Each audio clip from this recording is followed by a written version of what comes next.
بسم اللہ الرحمن الرحیم۔ اب ہم لوگ بات کر رہے ہیں قرآن کے مطابق ہماری زندگی کے مقصد کے متعلق، جس میں ہم لوگوں نے اب تک 3 چیزوں کے متعلق بات کی ہے۔ پہلی چیز تو یہ تھی کہ قرآن کے مطابق ہماری زندگی کا مقصد عبادت الہی ہے، اللہ پاک کی رضا حاصل کرنا ہے۔ دوسری چیز تھی زمین پہ ہماری ذمہ داری کہ ہم لوگوں کو زمین پہ عدل، انصاف، رحم اور حسن سلوک کرنے کے لیے بھیجا گیا ہے۔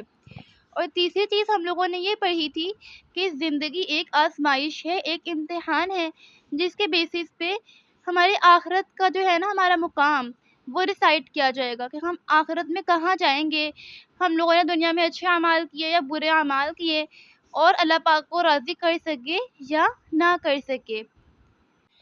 تو اب ہم لوگ آج قرآن کے مطابق ہماری زندگی کا جو مقصد ہے اس کا آخری پوائنٹ پڑھیں گے، جو کہ ہے قرآن کی ہدایت پر چلنا۔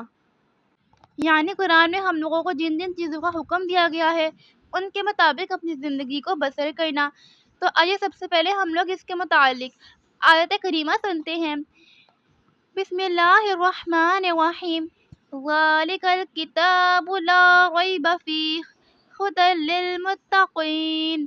ترجمہ: یہ کتاب جس میں کوئی شک نہیں، پرہیزگاروں کے لیے ہدایت ہے۔ یہ سورہ بقرہ کی آیت ہے۔ اب آئیے ہم لوگ اس کی تفسیر سنتے ہیں تاکہ ہم سمجھ پائیں کہ ہمیں کس کس چیز کا حکم دیا جا رہا ہے۔ ہماری زندگی کا مقصد تبھی پورا ہو سکتا ہے جب ہم قرآن کی ہدایت پر عمل کریں۔ یہ ہمیں ہر معاملے میں صحیح راہ دکھاتا ہے، کیونکہ قرآن پاک تو نازل کیا ہی ہماری ہدایت کے لیے گیا ہے تاکہ ہم سیدھا راستہ سمجھ سکیں۔ قرآن کی ہدایت پر چلنے والا شخص تاریکیوں سے نکل کر روشنی کی طرف آتا ہے اور دنیا اور آخرت دونوں میں کامیاب ہو جاتا ہے۔ جو قرآن کو اپنا رہبر یعنی رہنما بنا لیتا ہے وہ گمراہی، پریشانی اور بے سکونی سے بچ جاتا ہے۔ کیوں؟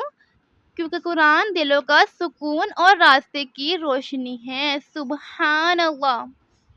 کتنی پیاری بات ہے نا کہ قرآن پر عمل کرنے والا تاریکیوں سے نکل کر روشنی کی طرف آ جاتا ہے، یعنی گناہوں سے نکل کر نیکیوں کے نور میں آ جاتا ہے، نیکیوں کا نور حاصل کر لیتا ہے اور دنیا اور آخرت دونوں میں کامیاب ہو جاتا ہے۔